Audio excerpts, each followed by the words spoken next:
Commissioners meeting, December 6, 2017. Good morning. It is 9 o'clock. We're here for our Wednesday board meeting. Commissioner Peck and myself, Commissioner Miller is out to the county meeting, I believe. Mr. Johnson and Milham at the desk, and we have some staff in the audience. With that, if you join me with the Pledge of Allegiance, please. Pledge allegiance to the flag of the United States of America and to the republic for which it stands, one nation, under God, indivisible, with liberty and justice for all. Thank you.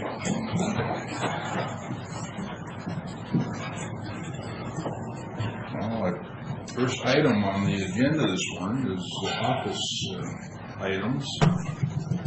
Pay the bills. It's kind of nice having all this extra space here. Should send him out of town more often.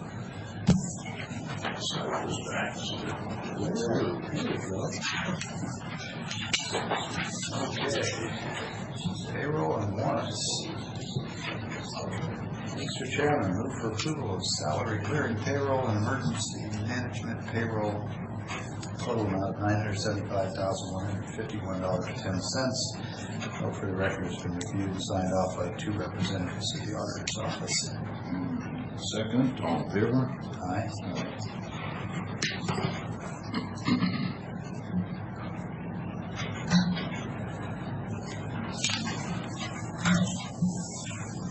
And next we have fund expenditures. Move for approval of fund expenditures in the total amount of $306,647.15. And note that this has been reviewed and signed off by 2 representatives of the auditor's office, as well as a final review by the county administrator.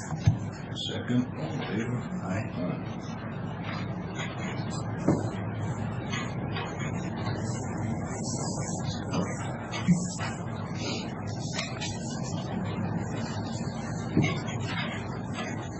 Brings us to the consent agenda.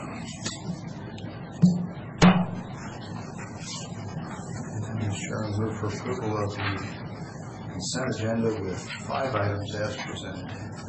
Second, all in favor? Aye. Aye.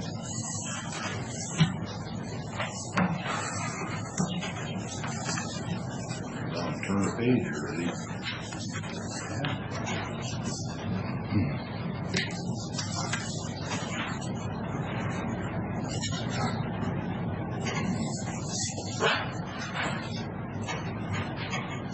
Want to get up and set up here. We'll be a few minutes when we get these signed.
Please.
All right.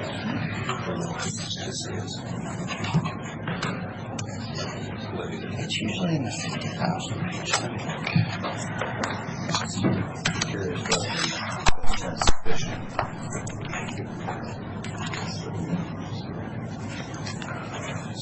All right, Tom, Tim, you want to give us a summary before we open the public hearing? Mr. Chairman, if I may interject, I apologize for that. Tom, Tim, certainly I'm here to answer those questions. I just want to kind of give a preface of what we've got before you. Okay. If I may. Please. The sheet that's in front of you, which we believe attempts to summarize where we left our discussions off at the end of last week. I want to make sure that we're clear before we present next week the final budget for adoption. There are some preliminary resolutions that need to be voted upon today that are on the agenda. But this sheet is kind of, as I said, capsulizes what we believe the direction of the board was going into the final budget preparation. Following our budget workshops in October, if I could direct your attention to the gray shaded area at the top of that sheet, we were budget deficit of a little over $1 million, $1,060,616. And we've gone through the requests and preliminarily received the okay to move forward with $387,207 in operational increases, $74,000 in one-time equipment type acquisitions, and $81,345 in capital items. Excuse me, these are increases since the end of the budget workshop, right? Yes. At the end of the budget workshop, we had not given approval to anything yet. It was, we tried to hear everything at once and then sort out what we thought was the biggest priorities with myself, and the auditor's office made recommendations. The board gave tentative approval to those items. We do have supporting detail if we want to get into that. So, you know, a lot of that too, I think, is contractual. Absolutely, yeah. And, like get into utility needs and stuff like that, it just is not an option, you know. Correct. We've only really included those things that we felt were either must-pays or the consequences of not paying them would create greater financial risk to the county. And in things like utility payments, contractual increases in those things. The tentative approvals include no additional personnel, I believe, unless it was, I can't think of an example where we even thought it was essential or required. So I think virtually no FTE or personnel increases, despite the fact that we'd had some requests for some. And then kind of moving below that line, we agreed that we would include a $650,000 road chip, that we would establish substantial need for taking the 1% property tax assessed value increase, and then we agreed that we would use some reserves to fund increases in our biofuel costs for the next couple of years. And we made a $100,000 adjustment to the fund balance, which takes down to the next few lines. We show that $100,000 addition to the fund balance. The software for the assessor's office, I had thought before last week when we presented to the board that that was included in those $387,000 approvals up on the top. It turns out it was not, and my assessment is that really needs to be included, so we added that back in. And that left us with a balancing figure of $3,261. So if we basically take that out of our reducing sales tax or rates other governments, that's a small enough balance item we can absorb that, which would bring us to neither a surplus or a deficit, but a balanced budget for 2018. Then below that gray shaded area are just some highlights of where the 2018 proposed adopted budget would be compared to our 2017 adopted budget, an increase of 3.1%, which is ahead of inflation, but that's indicative of the fact that we're using some reserves and other one-time funds to propose that budget. Categorization of our major revenue increases and decreases in Section 3. Changes to salaries and benefits, which is primarily driven by step increases, contractual increases with our labor unions, and the agreement to fund a 6% increase over 18 months to our non-bargaining employees as well. It says there no new positions were added, and then change in the contingencies and reserves. We're going from the $200,000 and over $300,000 contingency to a $250,000 contingency line for next year, which we think will be consistent with where we are this year. We've used some of that contingency funds for a variety of projects this year. What line are you on? I'm down in line 5. Kind of put through the personnel stuff there, okay. And so I'm looking for the contingency number you just cited on that. Yes, at the very bottom, we had a miscellaneous contingency of $250,000 set aside for the 2018 budget as compared to 2017, was broken out amongst the different categories. So these columns carry from above, okay. Adopted.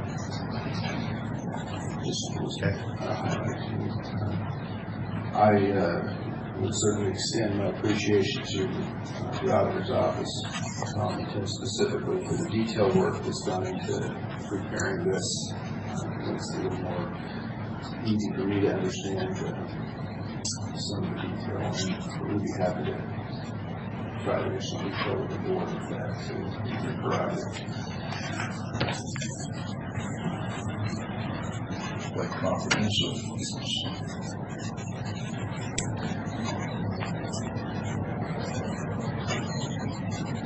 So I'd be interested in knowing what our reserve account, not contingency, what our reserve account health looks like at the end of this. Yeah, it currently has a balance in it of $2,189,000. Pretty close, pretty close. And we would expect to use probably up to $500,000 of that in this next year. It's budgeted at 400, or budget to use 13,000. Yes, that's the number.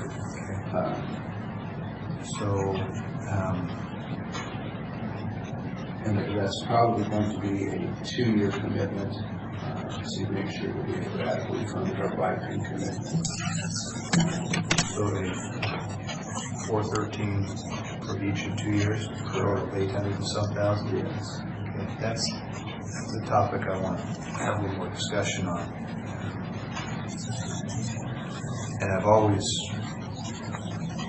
I think incorrectly, sort of lumped 911 and BIPIN in the same general bucket. I realize that they are largely separate authorities. So if somebody could sort of outline for me what the BIPIN piece looks like, what the appropriate funding mechanism is, because I'm anticipating that this is going to be all capital expense. If it's not, I've got a concern about using reserve funds for O&M. Right. The anticipated amount that we would take from the reserve would be for capital, for replacing the IT system. We also have a continuing operational commitment for O&M for annual usage of the BIPIN system, and that's included in the budgets for the jail and the sheriff's office. So when we replaced the county's software, which was a little over $1 million, that was viewed as a major capital expenditure. We had lengthy discussions about it. We went through quite a process, and I don't know if we ended up bonding that, Tom. I think we did. Yes.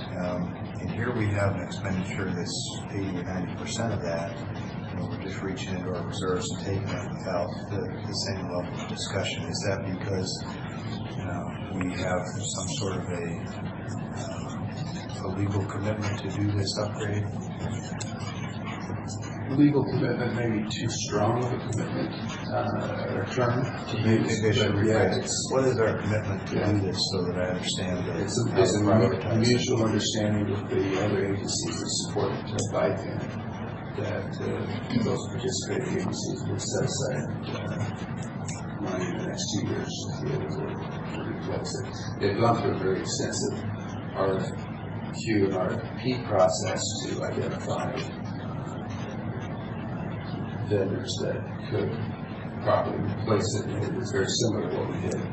So I'm probably going to show a gap in my memory here, but it sounds like a commitment was made on the order of $800,000 or $900,000, and I don't recall this board ever making that decision or making that call. Am I forgetting? No, I don't know what I can say that either, but it was BIPIN's a need. Yeah, I'm not right now. I'm not so much looking at. And I would say that, right. I would say that's where we are right now. Is the board willing to make that commitment? You had asked last week whether we could use some of the funds that are in our 911 account. We're still looking into that. There's statutory language that specifies that money can only be used for emergency communication systems. Whether this qualifies under that statutory language is still to be decided. If I understand what BIPIN is, I would say it would Well, I think it does. That's why I raised the question, and that's why I'm I would say reluctant. it fully, because if I'm not mistaken, that the patrolman use that 5 pin at a traffic stop, for instance, which would make it an emergency item. They use it for all manner of things, including if there's a responsible call. And there's a push to have law enforcement on the road using this equipment more than they have in the past, which I'm sure is part of the necessity for the upgrade. And, I'm a big supporter of the law enforcement mission. I'm not really taking issue with whether or not we need to upgrade it, but rather how and when was the decision made to commit $800,000 or $900,000 without more discussion to what's the appropriate funding mechanism. I think those are both fair questions, frankly. And so if we were to find that those 911 funds are eligible, we could simply supplant these funds, Tom, without having to reopen the budget. As long as we've appropriated the entire, or enough in the 911 fund to transfer in, there shouldn't be a problem. But we can always adjust the budgets, open them when we have What to. do we have in 911 funds? How much do we have? It's like at least $1.5 million. I'd have to look, but it's. I think we have a sheet here that can provide that.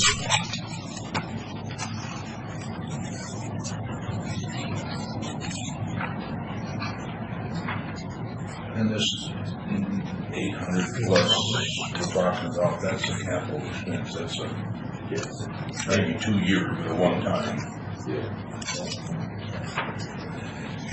And while that's really what reserves are for, is unplanned, emergency, kind of one-time expenditures. I don't know that this is unplanned or emergency. That just does. Well, at 2.189, we are, I think, below, I think we're below our county's written financial policy for percentage of reserve. I found that we have a budgeted beginning fund balance in the 911 fund of $2 million, so it should be pretty close to that. Unless somebody finds something legally that says that we can't do it, or there's some other information brought forward that shows that, it's not a responsible thing to do, I think that's where this fund ought to come from. I agree. So, let's see.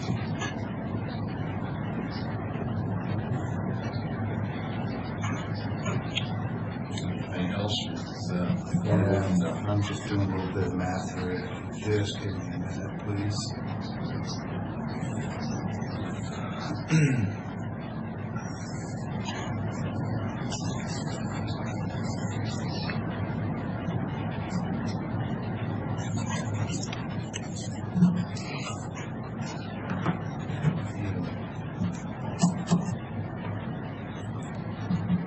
My hope was that each year, with the end-of-year funds and the carryover, for the last few years, we've been taking a little bit of that carryover and moving it into reserves. That's how we've been slowly building it. We've gone from, if memory serves correctly, when I got here in January of 2009, we had 40,000 in reserves. So we've slowly, patiently, over 9 years, gone from 40,000 to 2.2 million. So that's been a long, hard slog through some really difficult financial years. Offer that explanation as to why I'm so sensitive to protecting these reserve funds. We don't know what the next thing around the corner is that's going to be critical, whether it's in law enforcement or some other arena. So yeah, Actually, the majority of that is because of what we've done with public works. you mean the shift to free up funding. Yeah, without the road shift, we could not have moved any of the funds into reserves. Absolutely no question about it. Completely right. Anything further until Just that we have an understanding that that's the path we're going on. Okay, thank you. With that, I'd open for public hearing, testimony regarding the 2018 budget. Anybody for or against? Anybody want to speak up? Third and final? Close the public hearing then, and we need a motion or just carry it forward next for signatures next week.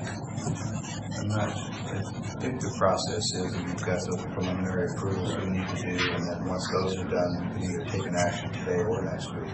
Is that correct? I wonder do you have a preference about the timing on the final action on the budget? We're having a meeting anyway. Yeah, that goal, I guess, would be, that would be the primary purpose of that meeting, is to have the resolution with the final numbers in there. So it's clear for the record. Okay. And with that, we will carry on to the other unfinished business then, with the understanding that the final 18 budget will come before us next week. But that'll lead us into some resolutions as listed on the agenda, and then it'd be best to come right down the line one at a time. Start from the top side of Resolution 2017-361, setting the substantial need to set the 2018 property tax levy limit at 1%. So, Mr. Chairman, I've got those resolutions in front of me. Thanks to the staff for having these all not only prepared and pre-numbered, but even in the right sequence for the agenda. Makes life easy. Appreciate that. So the first one, I'm happy to move for approval, and I will in a minute, but well, I guess I'll do it as part of the remarks section. So I would move for approval of Resolution 2017-361, entitled Substantial Need to Set the 2018 Property Tax Levy Limit at 1%. Discussion. Okay, so I'll take that as a second from the chair, and the risk in this language is that it says that to set the property tax levy limit at 1%, and that often gets confused in the general public and elsewhere, that we're going to increase the rate by 1%. And of course, we all know, but for those people listening and for people who listen to this recording in the future and so on and so forth, it's important to note that that's a 1% increase in the total raw number of dollars that we collect under this property tax authority. It's not an increase in the rate. So for every $100 in property tax that the county collected last year, in 2018 we'll be allowed to collect $101. And that's the 1%. It's an increase in the raw amount, not in the rate. As recent as last night, I was in a meeting with a group of folks and mentioned that we would probably take the 1% increase again. And there was a bit of discussion, and I think they appreciated the explanation of really how insignificant, how small that increase is, and the fact that it is actually well below the rate of inflation and the cost of running the county government. So, Too many years ago, I remember 6%. yeah. I think it's been 1% for as long as I've been here. So no other comments. All in favor? Aye.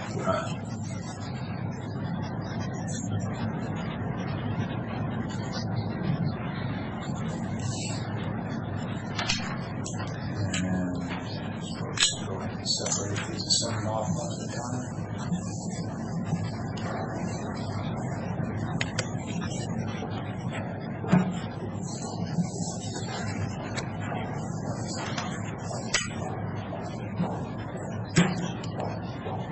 Okay, item 2.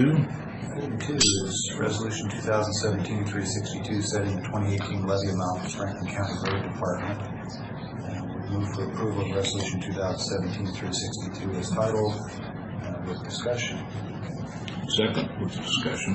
Okay, and Mr. Chairman, if it's okay with you, I would ask, perhaps if you would speak to this one briefly, just on the premise that you serve on a lot of our state and local good roads and other transportation committees. And, we all know what the shift is about, but just your thoughts on the necessity of taking a road shift. I think we're of the same mind, but Yeah, this is different from this is item 2 is setting the levy. It's nothing to do with the shift. All right. Then I misspoke and I got ahead because I'm looking at item 5 already. I think that caught my attention. All right. Well, we'll have that conversation when we get to 5 then. And so, in that case, no other comments. All in favor? Aye. All right. Thanks for getting me back on track there. Keith, does this one require signatures here? Is that what this is? Standard form, but I don't see the normal signature box. Below it says additional signatures are necessary, Yeah. so I presume that's where you want us to sign.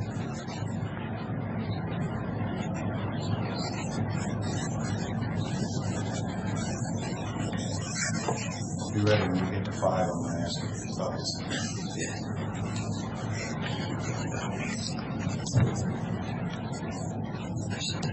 Item 3. Item 3, resolution 2017-362, 2017-363, setting the 2018 levy amount for Franklin County. And move for approval as presented. Second. All in favor? Aye. Aye.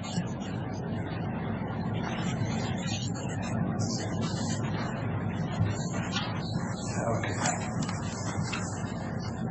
4.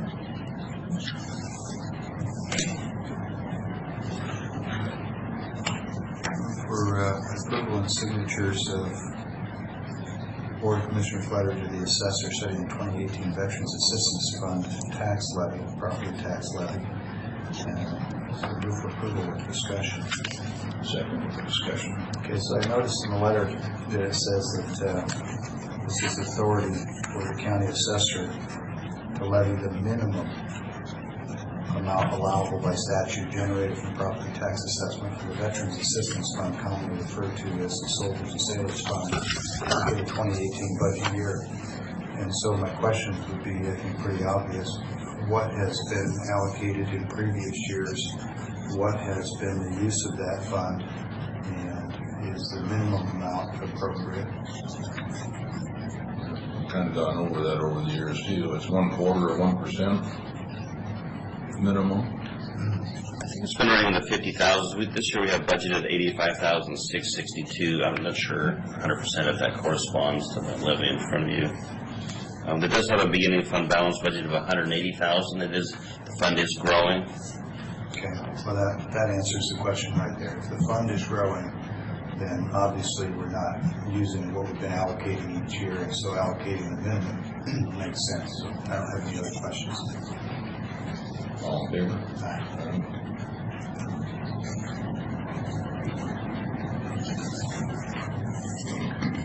Excuse me. I do think it's going to be a good topic for 2018 to put some additional scrutiny on how we're spending those funds and making sure that we're making full use of them. I can't imagine that we have met all the needs of our veteran population. So if the fund is growing, I'll make a point to put some scrutiny on that in 2018.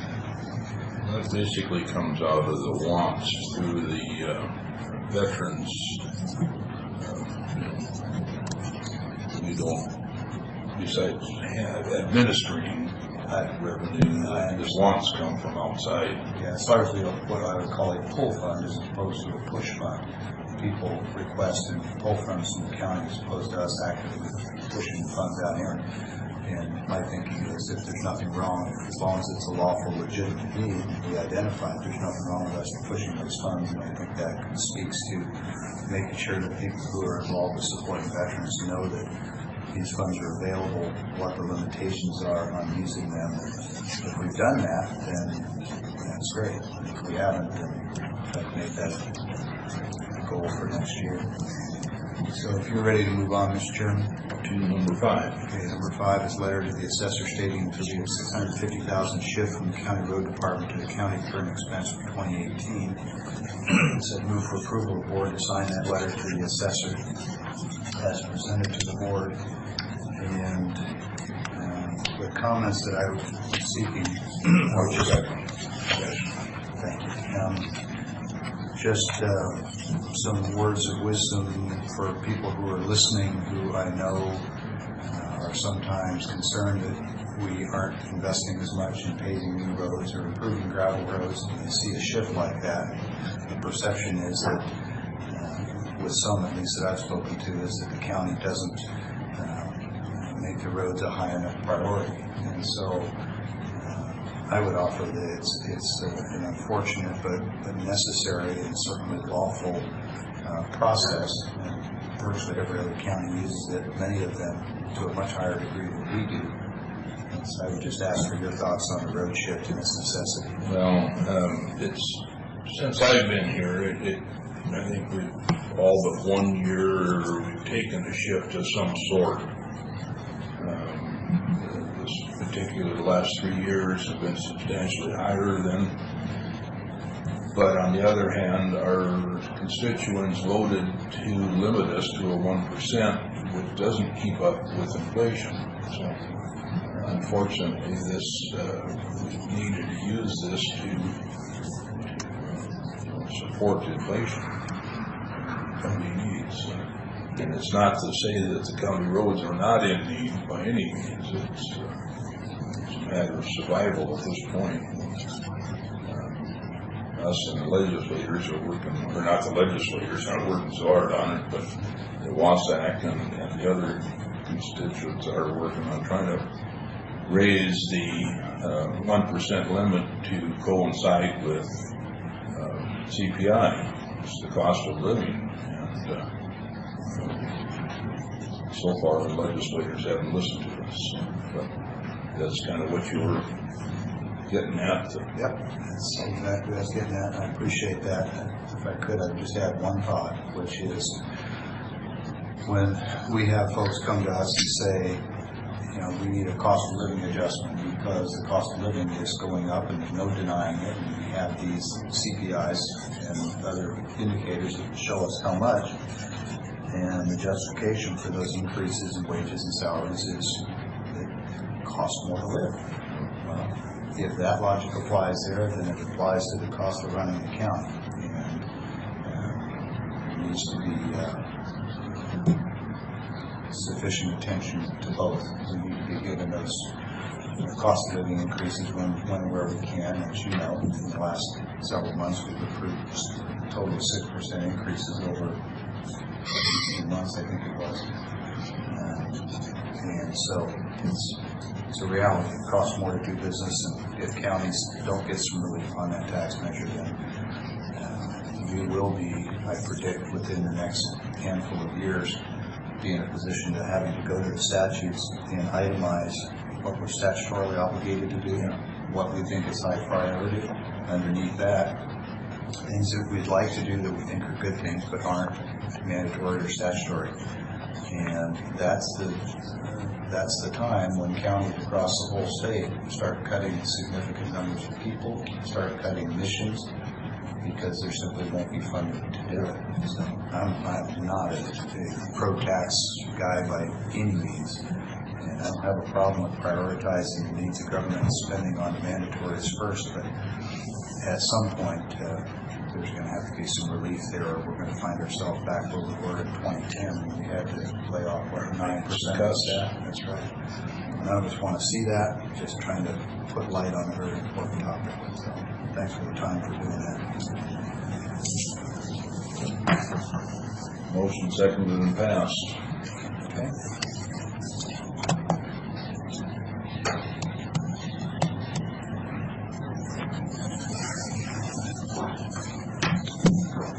time again for public comment.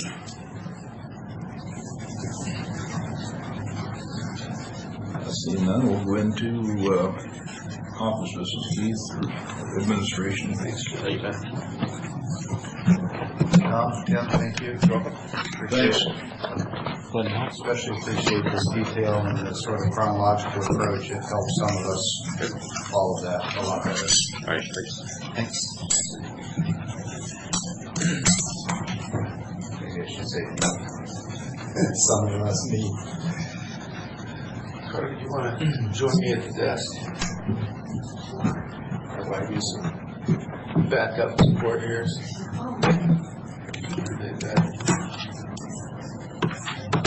That's what we're doing right now.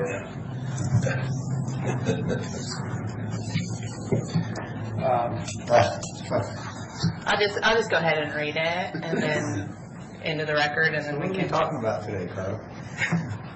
Well, I have a notice from PERC that I'm just going to read it verbatim, and then I have a couple comments afterwards. Okay. So the Washington State Public Employment Relations Commission conducted a legal proceeding and ruled that Franklin County committed an unfair labor practice and ordered us to post this notice to employees. We unlawfully refused to bargain by presenting the union with a draft of the 2016 to 2018 CBA for review and signature that contained reductions and unilateral changes in health insurance coverage, Article 24, that were not agreed to or ratified by the union. To remedy our unfair labor practices, we will negotiate in good faith with the union to bargain Article 24 of the parties' 2016 to 2018 CBA based on the 2013 to 2015 status quo, inclusive of the Article 24 reopener language from the 2013 to 2015 CBA, the $1,030 per month employer premium contribution from 2015, and the union's participation on the insurance committee input on health insurance coverage and premiums, and employer consideration of the insurance committee's input. We will restore the status quo ante. We will make affected employees whole. We will not in any other manner interfere with, restrain, or coerce our employees in the exercise of their collective bargaining rights under the laws of the state of Washington. So this is in relation to the Local 874 bargaining unit, which is primarily county roads. And I will say I have 3 copies of the notice for the chair's signature, 1 to be attached to the record for today, and 2 for posting for the bargaining unit. This notice will be posted for the next 60 days for the bargaining unit. We have reached out to the union to bargain Article 24 as indicated in the order of the 2016 to 2018 CBA, and the union has declined to bargain as no loss has been experienced by the employees in the unit. The status quo has been restored by appending the Article 24 language from the previous contract to the 2016 to 2018 CBA. Okay, so you've probably forgotten more about this kind of work and issue than I know. So let me just ask what seems like the obvious question. Why was there ever a ULP or PERC action if there was no loss to the employees? Just a process based? The language that was removed, that from the employer's perspective was date cleanup language, was not agreed as to be date cleanup by the union. Yeah, let me rephrase in more in a general context. Okay. I'm trying to make it easier. My experience has been when there's a ULP file is because the aggrieved party feels as though they have lost something in the transaction of the process. You don't usually see a ULP if someone has actually benefited from the process.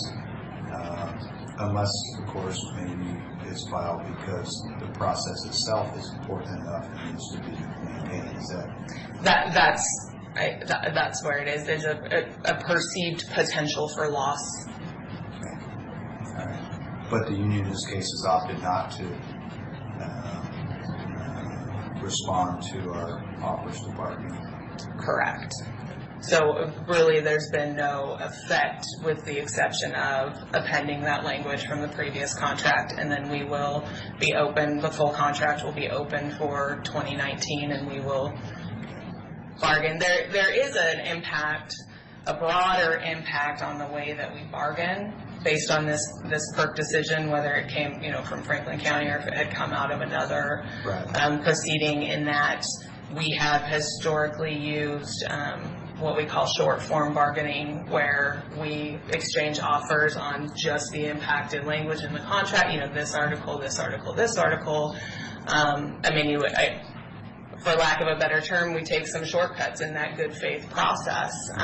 We will not be doing that anymore. PERC has said that's not okay, so we will be exchanging. Go back and articulate all the specifics, even though you're relating a whole bunch of things that aren't changing.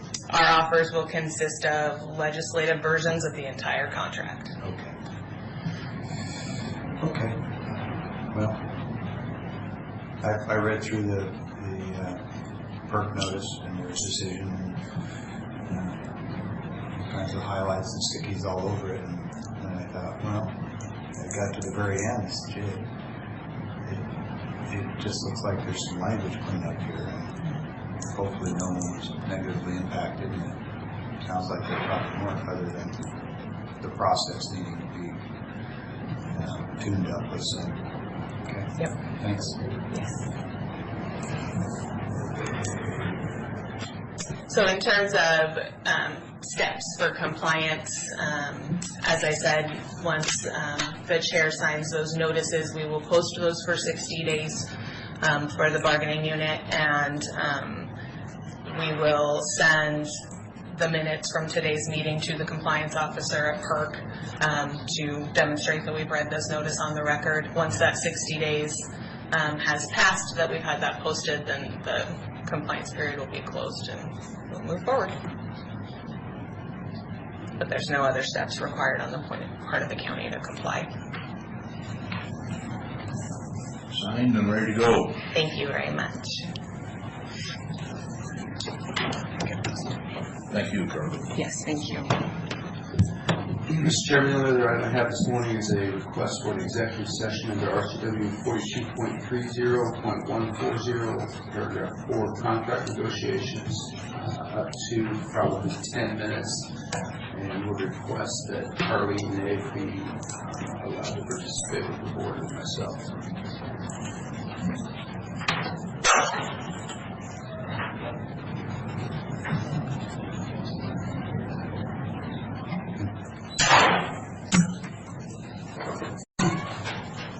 We are out of executive session, but no decision was made. Keith, you're still on the board. I think that concludes my business this morning. Anything else, Commissioner? Glad you asked. I brought my book. How much time do we have? We don't need to be in the health department until 1:30, I guess. Well,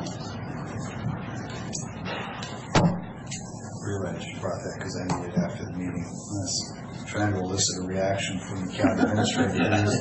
It was so polished and smooth. It just sitting there and saying, "Okay, bring it on." Yeah. Poker face. Put those on the record. Yeah. Yeah, well, I could take a lesson from you in that regard, probably. We were asked to update our thoughts on the committee assignments for next year. I know you did that, and then I added my notes to yours. Karen, did that make its way to you with the red ink markups? And have you heard from Mr. Miller yet? Okay, so Keith, if you would maybe help Karen by nudging Mr. Miller, and Lucy, and we will too. Karen actually put the new updates out yesterday, midday, late, end of midday. Oh, okay. I checked my email last night. I didn't see it, so I must have been too quick. Okay, all right. Well, I suppose at some point, if we don't have input, then 2 votes is sufficient. I mean, we do need to obviously solicit his opinion. Okay. I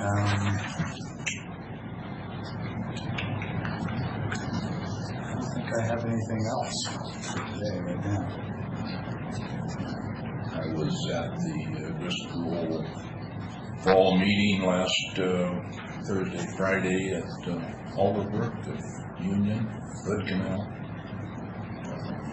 Really no changes made from what I had brought earlier as far as our finance side of it. So, just rectifying it through the complete board rather than just executive board. So, Right. So, because there are only 12 people, I think, in their organization, they're kind of their medical insurance. They've kind of done a little different work with. They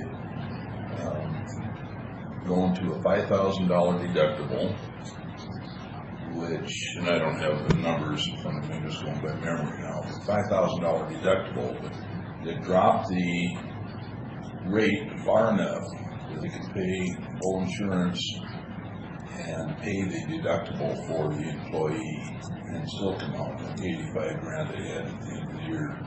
this is the risk pool. Yeah. Well, leave it to people whose expertise is insurance to figure that out. Maybe we should take a page out of their book just for education purposes and see if there's a way that works. I've always wondered. I don't know that it would work with this larger group. Right. Good morning, Joel. Mr. Kinsey. I should put my glasses on. But I just thought it So was. I'm talking to you. Oh yeah, that was right. I just thought it was interesting their thoughts of the difference between, the $250 deductible, for instance, and $5,000, but then be able to cover everybody's $5,000 up to $5,000. Not everybody's going to use the full deductible. Well, at some point, the rates come down enough that you can afford to pay it yourself each month instead of paying the premium to the insurance company. And then if you need it for the deductible, you've got it. And if you don't need it, then it's your own cash to carry over. I just always wondered where that break point is. And They found it for that size of group. yeah, well, with a small group, an identified population. Anyway, I did want to mention I was invited to sit in on a meeting last night for the nonprofit Sheriff's Foundation, that the volunteer group that raises funds to support financial needs that the Sheriff's Office has that they can't use public funds for. It might be, you get a stranded motorist that needs gas and they help them out with liquid gas or some other thing like that. They did have a substantial contribution within the last year, I forget exactly when, from a local commodities broker, specifically somebody in the buckwheat ag industry. Anyway, they purchased all the automatic electronic defibrillators, the AEDs, for the Sheriff's Department patrol cars, which was a significant gift and much appreciated, and it looks like they've already saved at least one life with that equipment, like having it on scene quickly with the Sheriff's deputy. Part of the discussion was that they have the hardware, but there's expendable supplies like new pads for the probes and batteries and chargers and such, and they kind of asked, wearing my commissioner hat, is that something that the county could or would fund, or is it something that they ought to? And I told them that I thought that was really up to them whether they chose to fund it. I thought that the AEDs were a perfectly appropriate piece of equipment for the sheriff's deputies to have. And in my mind, buying the expendable supplies out of the county funds was really close parallel to buying paper for a sheriff's office copy. It's an expendable supply. I don't know if they will choose to fund those things or not. If they do, I think the sheriff has probably got adequate funds in his bottom line budget. It's not a big number, but I'm just recounting this so you get a sense of the group and the meeting and what the discussion was. But it looks like they've done well. They've only been operating, I think, since March. They are a fully legitimate, I think they're registered as an LLC with the state, and they have a 501c3 with the IRS. So they're doing everything very appropriately, as you might expect. at least from what I can tell. And I think since March, they've raised somewhere in the $40,000 to $50,000 range. So it's really an impressive group, an impressive effort. And we all appreciate their support. That meeting went for a few hours last night, so it's a lot of good discussions with people.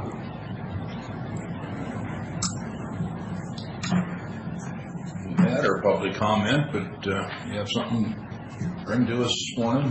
We kind of went through the agenda pretty rapidly. So. I just wanted to catch one of you once you're done, so. Let's see who can run fastest. Yeah. Just kidding. Nothing else for the good of the board. We are adjourned. Thank you.